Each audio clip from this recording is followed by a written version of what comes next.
আজ দুদিন পর রান্নাঘরে ঢুকলাম।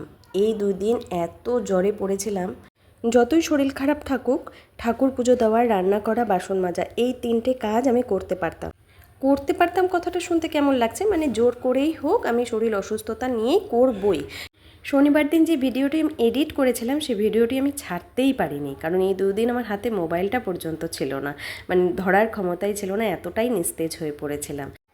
আর সেই দিন এতটা পরিশ্রম করেছি যে এত গরমে পুরো ঘেমে গিয়ে আমার ঠান্ডাটা পুরো বসে গেছে। এই কারণেই চট করেই ঠান্ডা লেগে জ্বর চলে এসেছিলো।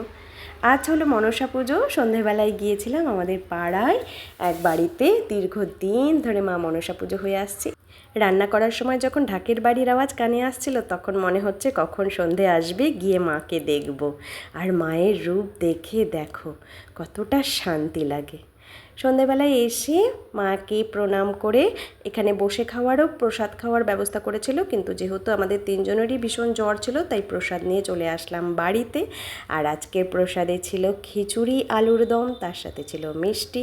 তো আজকের ভিডিও আমি এখানেই শেষ করছি। দেখা হচ্ছে নেক্সট ভিডিওতে। নেক্সট ভিডিও বলতে যেই ভিডিও এডিট করার পর আমি অসুস্থ হয়ে গেছি সেই ভিডিওই আমি কালকে ছাড়বো। আর সেই ভিডিওতে আমি অনেক মোটিভেশন কথা বলেছিলাম, কারণ সেই ভিডিওটা আমার ভীষণই প্রিয়, মানে আমার সাথে বেশ সুন্দর ঘটনা ঘটেছে, সেটাই শেয়ার করব।